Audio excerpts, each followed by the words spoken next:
여러분 몇 년 전에 말씀 컨퍼런스 레위기 계명대학교 신학대학 정중호 교수님 특강 들으신 거 기억나세요? 좋았죠? 좋았는데 여러분들이 레위기 본문을 직접 읽으면 그 강의하고 매치가 안 돼요. 매치가 안 돼요. 왜냐하면 이 레위기 내용을 잘 알아야 거기서 해석된 내용으로 강의를 했어요. 그래서 그 강의는 자 14장을 보세요. 1절은 이런 내용입니다. 그러니까 이런 뜻입니다. 이렇게 해줘야 성경 본문하고 그 강의하고 연결이 되는데 성경을 읽지 않고 이런 정신이 있습니다. 이런 정신이 있습니다 하니까 그 강의 여러분이 다시 보셔도 그 강의는 강의고 본문은 본문이에요. 따로 놀아요. 그래서 수요일 날 이렇게 한 절씩 읽으면서 하는 이유는 본문을 일단 알아야 그 다음에 여러분들이 다른 참고 자료를 봤을 때 이게 이렇게 연결이 되는구나. 그래서 본문에 있는 더 깊은 내용들 그런 내용들을 이해할 수 있는 거예요. 그래서 본문을 한번 차근차근히 보고 본문을 이해한 상태에서 이런 의미가 있구나. 그런 의미를 유추해낼 수 있는 거예요. 그래서 우리가 신학이라고 하는데 신학은 성경에서 나온 거잖아요. 성경도 모르고 신학을 할 수는 없죠. 그런 내용이에요. 그래서 여러분들이 레위기를 이제 읽어가고 이렇게 각 절의 내용을 들으면서 그러고서는 이제 그러고 나서 그 강의 내용을 읽으면 이제 14장 그럼 14장 부분을 읽으면 이 속에 있는 정신이 뭐다? 그게 정리가 되는 거죠. 오늘 14장 보겠어요. 14장은 뭐냐면 13장은 뭐예요? 나병 환자가 어떻게 진찰을 받느냐, 어떻게 진단을 받느냐. 그래서 결정적인 건 뭐예요? 색깔. 그 다음에 또 뭐예요? 피부가 푹 패인 거. 요게 결정적인 기준. 그래서 그 다음에 또 결정적인 기준은 뭐예요? 경과가 어떻게 되느냐, 더 심해지느냐, 정지해 있느냐, 나아지느냐. 그래서 보면은 뭔가 이 기준이 있어요. 그래서 굉장히 긴 내용이 반복이 되지만 기준은 이 털이 휘어졌느냐, 흰 털이냐, 우목하여졌느냐, 그 다음에 악화되느냐, 정지해 있느냐. 요 기준 가지고 이제 다 판단하는 거예요. 그래서 이제 정말로 나병이다 판단이 됐어요. 그럼 어떻게 할까요? 나병으로 판단이 되면 진단이 나왔어요. 이거 진짜 심각하다. 그럼 어떻게 하죠? 격리를 시키죠. 그래서 그 당시에도 과학 수준이 꽤 있었어요. 그 당시 과학이에요. 현대 과학이 아니고 그 당시도 사람은 과학적 사고를 했다. 그래서 격리를 시켜요. 전염되는 걸 알고 있었으니까. 요즘처럼 뭐 현미경 들여다보고 뭐 무슨 균이 있다 뭐 그거는 전혀 모르지만 그래도 경험을 통해서 전염병이다. 나병은 전염병이다. 피부병이 옮는다. 그래서 격리를 시켜요. 격리는 뭐예요? 이제 떨어져서 있는 거예요. 이제 격리를 시켰는데 이제 증세에 차도가 생겼어요. 좋은 쪽으로. 그럼 어떻게 해야 돼요? 본인이 생각하기에 다 나았어. 근데 격리돼 있어요. 마을 저쪽 끝에서 살아. 그러면 어떻게 해야 될까요? 마을로 들어올 수 있어요, 없어요? 격리됐으니까 못 들어와요. 못 들어오죠. 아직 병자니까. 그럼 어떻게 할까요? 뭐라고 할까요? 가장 가까운 집에 마을이 이렇게 있으면 격리된 바깥쯤 그래도 가까운 쪽이 있을 거 아니에요. 그러면 동네까지 와가지고 뭐라고 할까요? 나 다 나았어 소리를 지르겠죠.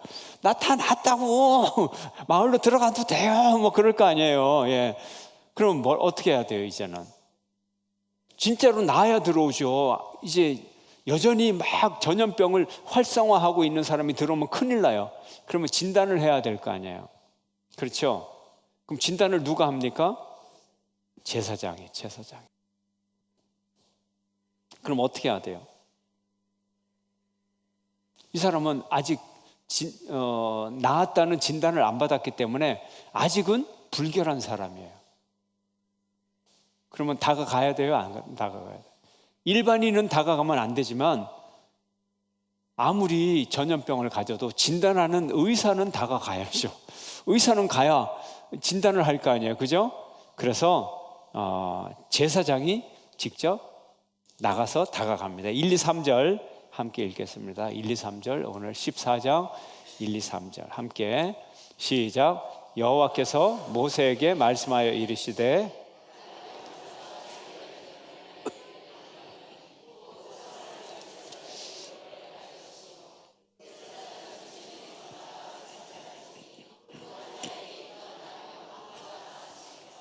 네, 그 사람을 제사장에게로 데려간다.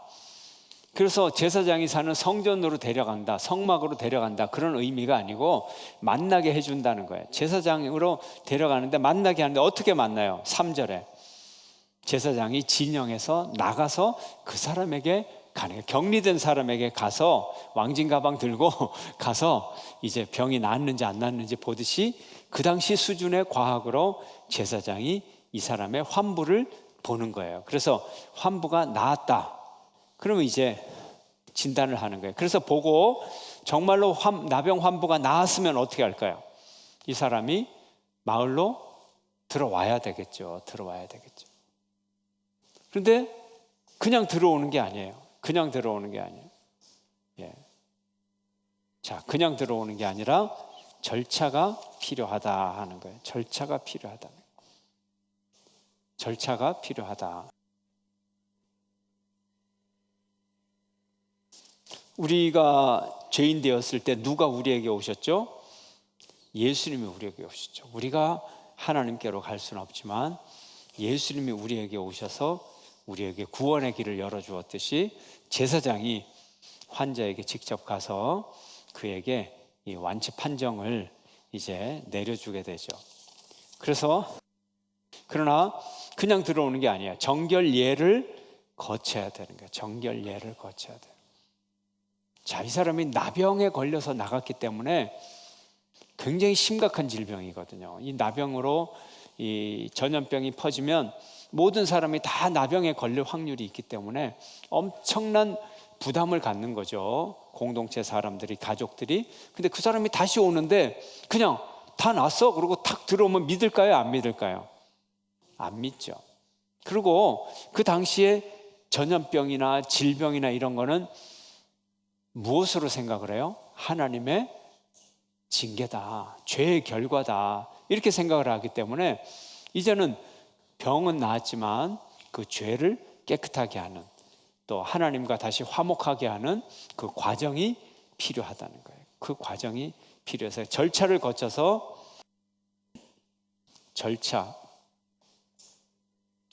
절차를 거쳐서, 절차가 뭐예요? 다른 말로 하면 과정, 또 다른 말로 하면 리추얼을 통해서, 제사라고 하는 리추얼을 통해서 이제 사회로 복귀가 되는 거예요. 부정했던 자가 사회로 복귀하는 데는 이렇게 과정이 필요해요. 절차가 필요해요. 리추얼이 필요해요. 자, 사회 복귀가 필요하다 하는 거예요. 자, 그러면 어떻게 하느냐? 이제 그 절차가 있어요. 4절부터. 자, 4절, 5절 있습니다. 시작. 제사장은 그 정결함을 받을 자를 위하여 명령하여 살아있는 정결한 새 2마리와 백향목과 홍색실과 우슬초를 가져오게 하고, 제사장은 또 명령하여 그 새 하나를 흐르는 물 위에 질그릇 안에서 잡게 하고, 새 2마리하고 뭘 가져와요? 백향목, 홍색실, 우슬초. 백향목, 백향목 무슨 뜻인가요? 백향목은 아주 그냥 아름드리로 크고 아주 그냥 크고 아주 울창하게 잘 뻗은 나무예요. 자, 향기가 있을까요? 없을까요? 무슨 나무? 향나무예요. 향나무. 근데 하얘요, 하얘.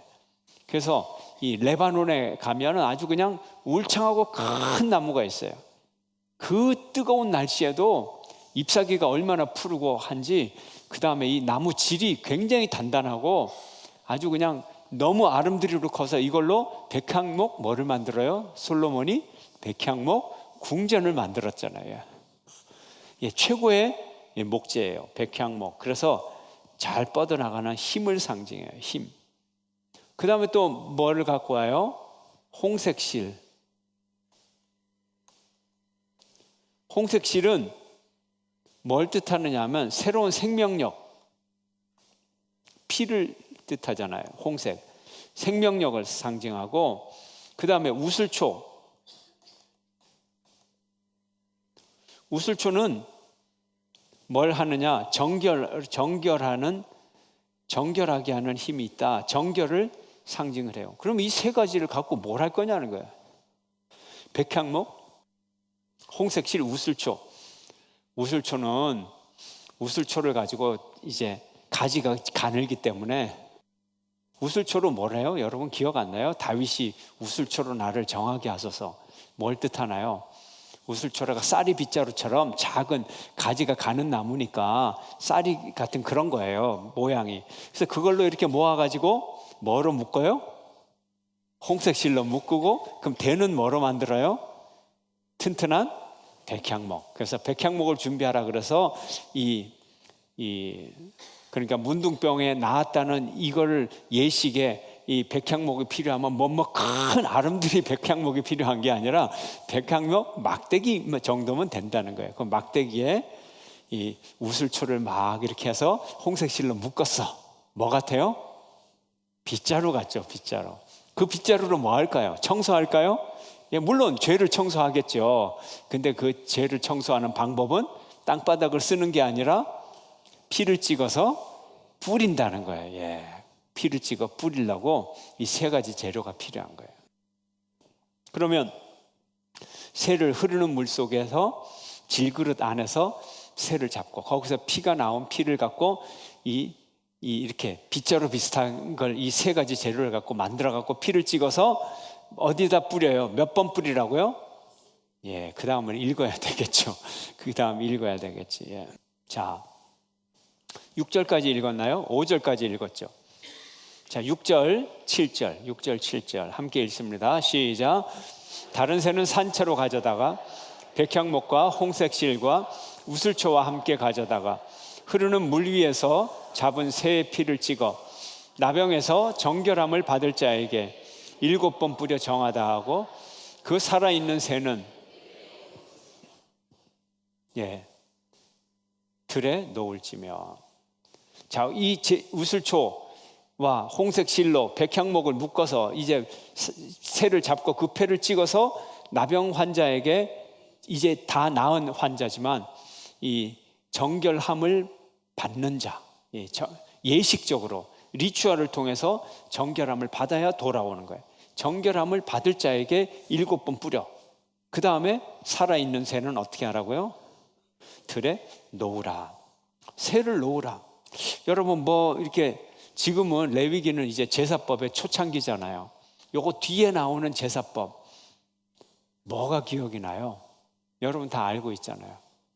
안수해서 이렇게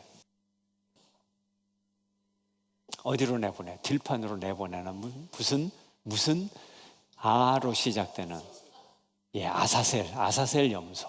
아사셀 염소. 기억나죠?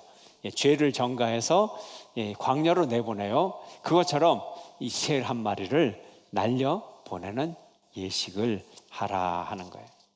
부정함을 가지고 멀리 날아가라. 부정함이여 멀리 가라. 죄를 전가해서 아사셀 염소여 너 멀리 가라 하듯이 새를 멀리 날려 보내는 거예요. 자, 그리고 이제 진에 들어와요. 진에 들어와서 진에는 들어오지만 자기 집에는 못 들어가요. 마을에는 들어오지만 집에는 못 들어가요. 7일을 또 기다려요. 7일을. 그러나 들어오기 전에 이제 이렇게 하고 뭐예요? 옷을 빨고 모든 털을 밀고 물로 몸을 씻고 정결하게 한다는 뜻이에요. 털은 왜 밀어요? 8절에 보면 옷을 빨고 정결, 털을 밀고, 털을 미는 것도 위생이죠. 위생. 온갖 이 털 속에 온갖 것들이 기생할 수 있고, 그래서 털을 밀고 머리털도 밀고 모든 수염과 눈썹까지 다 밀고. 갑자기 매스컴에 등장하는 거시기 생각나네. 그래도 솜털 가지고도 다 나와요. 마약 검사하면. 그건 몰랐죠, 그죠? 그건 몰랐겠지. 솜털도 털이라는 사실. 솜털이 얼마나 자존심 상했겠어. 아니, 나를 무시하는 거야? 나도 털인데. 그래가지고 그걸 딱 뽑아가지고 검사하니까 딱 마약 한 개 딱 들켰잖아요, 그죠? 그 생각이 나는데, 어쨌든 위생. 그래서 다 밀고 옷을 빨고 맑은 물에 몸도 씻고, 그리고 진영에 들어와서 일주일을 머물고 일주일 후에 다시 검사하는 거예요. 다시 검사. 9절이 그거예요. 7째 날에 다시 또 한 번 정결 예식을 거치는 거예요. 모든 털을 또 밀고 수염 눈썹까지 다 밀고 옷 빨고 몸을 물에 씻고 정결례. 자, 그럼 여기서 끝났나요? 2번 정결례를 거쳤어요. 아니요, 워낙 이 나병은 심각한 병이기 때문에 이렇게 정결례를 2번 거쳐도 안 돼요. 이제는 위생적으로는 깨끗해졌어요, 그죠? 눈으로 봐도 병이 낫고 2번씩이나 깨끗하게 정결례를 하고 이제 됐어요. 그럼 이제 누구 앞에서 정결례를 하는 게 남았을까요? 인간적으로는 다 깨끗하게 됐는데 하나님 앞에서 정결례를 드려야 되는 거예요. 그래서 제물을 준비하라는 거죠. 10절 함께 읽습니다. 10절 시작. 8째 날에 그는 흠없는 어린 수양 2마리와 1년 된 흠없는 어린 암양 1마리와 또 고운 가루 10분의 3 에바에 기름 섞은 소제물과 기름 1록을 취할 것이요. 자, 흠없는 수양 2마리, 또 1년 된 흠없는 어린 암양 1마리, 합하면 몇 마리? 3마리.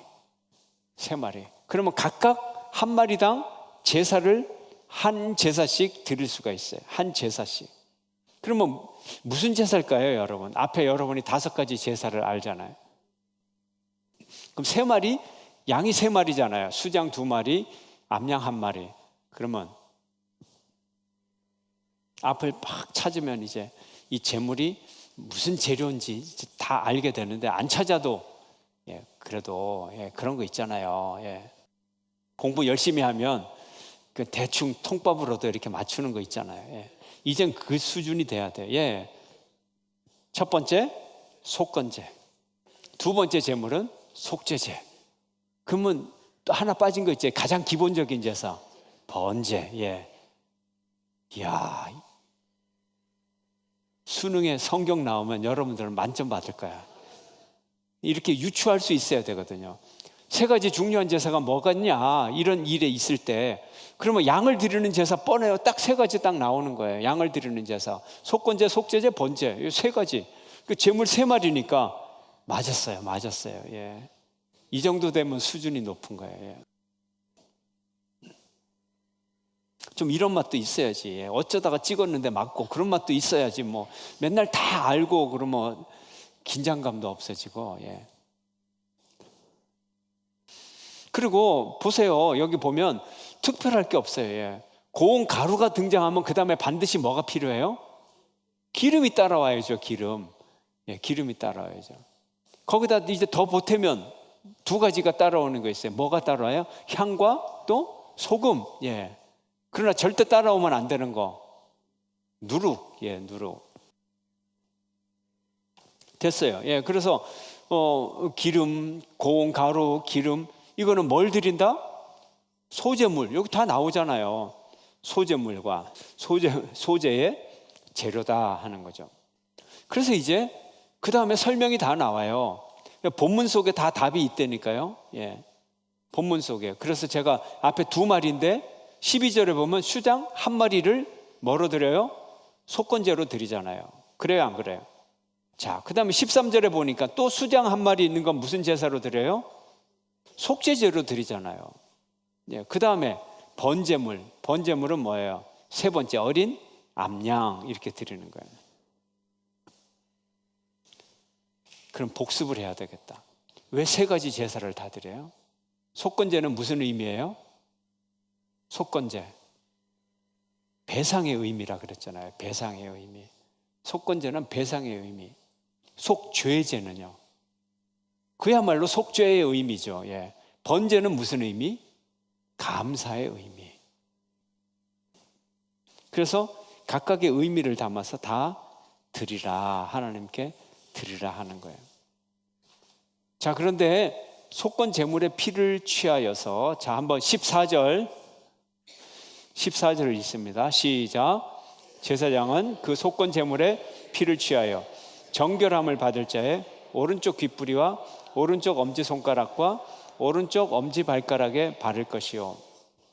이거 앞에 나온 얘기인데 언제 나왔죠? 속건 제물의 피를 가지고 정결함 받을 자의 오른쪽 귓부리, 자기 오른쪽 귓부리 한번 만져보세요. 그 다음에 오른쪽 엄지, 그 다음에 오른쪽 발가락 만지는 신육만, 오른쪽 이렇게 이걸 바르래요.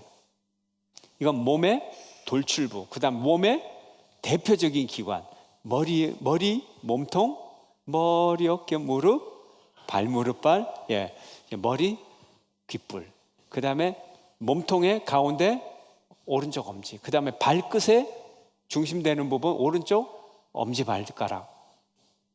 중요한 온 몸을 의미해요. 온 몸을. 거기에 피로 바르는 거예요. 피로 발라 하나님 앞에 속죄 제물로 드리는 의미가 있어요. 어디서 봤죠?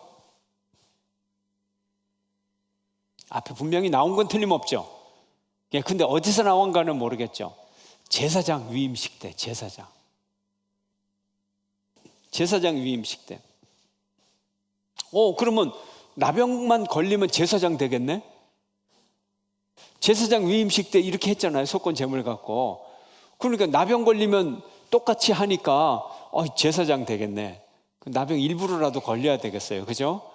무슨 의미일까요? 의미는 똑같아요. 제사장의 의미나 나병 환자의 의미나 정결함을 의미하고 온몸의 정결함. 그런데 이 피만 바를 뿐만 아니라 또 그 다음에 또 발라요. 기름을 가지고 오른쪽 귓불, 오른쪽 엄지손가락, 오른쪽 엄지발가락 다 발라요. 그래서 이제 두 번째 바르고 또 발라요. 무슨 의미일까요? 피는 오늘날의 우리의 의미로 보면 무슨 의미를 가져요? 피는 누구의 피? 예수 그리스도의 피. 기름은 무슨 기름? 성령의 기름. 이런 의미를 우리에게 가지고 있습니다. 또 물과 피를 흘리신 예수님의 그 보혈의 의미를 가지고 있습니다. 그러면 피를 바르고 기름을 바르는 의미는 뭔가요? 제사장에게는 왜 발랐나요? 왜 나병에서 나아서 이제 공동체로 돌아오는 사람에게는 왜 이 의식을 할까요? 새로운 존재다 하는 거예요. 새로운 존재다. 너의 모든 육체는 머리끝부터 발끝까지 너는 새로운 존재야. 과거의 네가 아니라 너의 정체성은 새로워졌어. 너는 더 이상 격리받은 존재가 아니라, 저주받고 버림받은 존재가 아니라 이제는 하나님 앞에 받아들여지고 공동체 안에 받아들여지고, 그래서 받아들여진 존재야. 새로운 존재야. 이런 의미를 가지고 있습니다. 여러분 한번 생각을 해보세요. 갑자기 나병이다 해가지고 동네에서 쫓겨나서 혼자 동굴 같은 데서 삶을 살았다. 그래도 꽤 부잣집에서, 그래도 또 꽤 비단 옷도 입고 살고 꽤 좋은 집에서 살았는데 어느 순간에 나병 환자가 되어가지고 동네 쫓겨나가지고 토굴 속에서 그 저쪽 산구석에 이제 막 토굴을 파가지고 거기서 짐승처럼 밤에 쪼그리고 자고, 사람한테 가지도 못하고 사랑하는 가족에게 가지도 못하고 그런 세월을 한 3년을 보냈다고 생각해봐요. 근데 어느 순간에 병이 나았어. 그래서 제사장이 이제 다시 자기 고향으로, 집으로 돌아가요. 이거 엄청난 변화거든요. 갑작스럽게 얼마나 충격적으로 이 짐승처럼 이 토굴 속에 살아가는 그런 짐승 같은 삶을 살게 되고 엄청난 쇼크를 받았어요. 다시 돌아오는 과정도 이런 제사를 통해서 그의 정체성이 서서히 변하도록, 그래서 이렇게 예식이 복잡한 거예요. 큰 일이 있을수록 예식이 복잡하고 그렇다 하는 거예요. 간단한 정체성의 변화는 간단한 예식을 통해서 우리가 되지만 엄청난 스트레스를 받는 이 나병 환자로 진단된 것과 또 다시 나아서 돌아오게 하는 것, 또 이 환자를 이 가족들이 다시 받을 때 한번 반대로 가족의 입장에서도 마찬가지예요. 이제 중한 병에 걸려가지고 이 사람을 쫓아냈어요. 굉장히 가슴이 아프죠. 그러나 이제 이 사람이 3년 정도 오랜 시간 동안 떨어져 있으면 이제 가족이 아니에요. 예. 물론 뭐 그립기도 하고 하지만 이제 아무리 가족이라도 마음속으로 그리운 것도 가끔 그리운 거지. 이제 그 사람이 떡하니 나타나가지고 아버지가 안 보이던 아버지가 갑자기 딱 집안에 나타나서 나 아버지다. 그 자리를 잡기가 쉽지가 않아요. 그래서 온 가족이 보도록 이렇게 계속 예식을 하는 거예요. 새를 잡고 흐르는 물에 잡고 피를 뿌리고 또 새를 날려보내고 옷을 빨고 목욕도 하고 털도 밀고, 그러나 집에 안 들어와요. 옆집 하여튼 집 바깥에 있어요. 그리고 일주일 후에 다시 또 털을 또 다시 밀고 목욕하고 옷을 빨고 아버지가 돌아오셔. 계속 아이들이 이제 그 모습을 바라보고 다시 8째 날에 또 속건제를 드리고 또 속죄제를 드리고 번제를 드리고 온 가족이 지금 이거를 함께 하고 있는 거예요. 그러면서 또 엄지발가락, 아니 이제 오른쪽 귓불, 엄지손, 엄지발가락 피를 바르고 또 기름을 바르고 이렇게 예식을 계속 거치는 게, 이걸 함께 하면서 아버지를 받아들일 준비를 하는 거죠. 공동체 받아들일 준비하는 거죠. 그리고 이 모든 준비를 하나님 앞에서, 하나님, 나 이제 돌아가도 되죠. 나 이제 병이 나았으니까 가족으로 돌아갑니다. 또 가족의 입장에서는 뭐예요? 아버지가 돌아옵니다. 남편이 돌아옵니다. 이런 과정을 통해서 이 환자를 맞을 준비를 다 하는 거죠. 하나님께서 우리에게 이런 과정을 통해야만 우리가 이 공동체를 떠났던 이 나병 환자를 잘 받아들일 수 있다. 우리 이 마음이 그렇거든요. 그래서 이 마음의 구조를 하나님이 잘 알고 있기 때문에 이런 율법을 다 주신 거예요. 그래서 별 무리가 없어요. 그냥 이런 예식을 안 통하고 물론 공동체에 복귀할 수도 있겠죠. 그러나 그때는 이 충격이 좀 심하다는 거예요. 이런 과정을 통해서 정체성이 변하고 이 새로운 만남을 다시 한번 준비할 수 있게 되는 거예요. 그래서 우리가 결혼을 해도 결혼식을 뻑적지근하게 하잖아요. 그냥 둘이서 우리 약속했어 그리고 사인하고 신고만 하는 거하고 예식을 거치는 거하고 달라요. 결혼식을 뻑적지근하게 하고 막 다리가 부르트도록 신부는 그냥 결혼식 날 그냥 공항에 가면 다리가 퉁퉁 부어 있을 정도로 그렇게 피곤하고 이렇게 하는 데 이유가 있는 거예요. 그 과정을 통해서 이 부부로서의 정체성이 변화되게 되는 거죠. 오늘 이제 지금도 우리가 여러분이 지금까지도 레위기를 읽으면서 눈치를 챘겠지만 같은 것이 상당히 반복이 돼요. 이제 21절부터는 똑같은 얘기예요. 똑같은 얘기인데 가난할 때는 어떻게 되느냐? 뭐 그런 얘기예요. 가난할 때 어떻게 하나요, 여러분? 번제 드릴 때 가난할 때 산비둘기나 집비둘기 2마리를 가지고 이제 드리면 되는 거죠. 그 얘기가 나와 있어요. 똑같아요. 그런데 그 다음 얘기 오른쪽 귓불, 뭐 엄지손가락, 오른쪽 엄지발가락, 뭐 피 바르고 기름 바르고 계속 나와 있어요. 왜 그럴까요? 왜 반복되어 있을까요? 중요하니까. 또 왜 반복했을까요? 매뉴얼이니까. 매뉴얼은 항상 반복하는 거예요. 정과 동 이런 거 없어요. 끝까지, 끝까지 마지막 할 때까지, 어떤 거든지 매뉴얼은 그대로 따라하면 결과가 나와야 되니까 매뉴얼을 설명할 때는 생략하는 법이 없어요. 생략하는 법. 그러나 이제 우리는 이해하죠. 원리를 이해하는 거 똑같아요. 다 똑같은데 가난하기 때문에 재물이 적어요. 재물이 적어. 그래서 양 한 마리면 돼요. 양 한 마리. 한 마리는 있어야 돼. 아까 양 세 마리 필요하죠? 아니요. 한 마리는 있어야 되고 나머지는 집비둘기나 산비둘기 두 마리로 대치를 해서 제사를 드리는 거예요. 그 다음에 33절에 보면 집에 생기는 곰팡이는 어떻게 되느냐. 근데 너무도 이 살아있는 사람 나병하고 진단 방법도 똑같아요. 정결하게 하는 방법도. 이 집을 아마 그때 수준으로는 사람 몸에 있는 곰팡이하고 집에 있는 곰팡이하고 동일화를 해가지고 진단 방법이 똑같아요. 나병의 진단 방법이 뭐라고요? 움푹 패였느냐. 이게 중요한 결정이라 그랬죠. 근데 보면 집에 있는 곰팡이를 진단할 때도 이게 패였느냐. 그래서 잘 모르겠어요.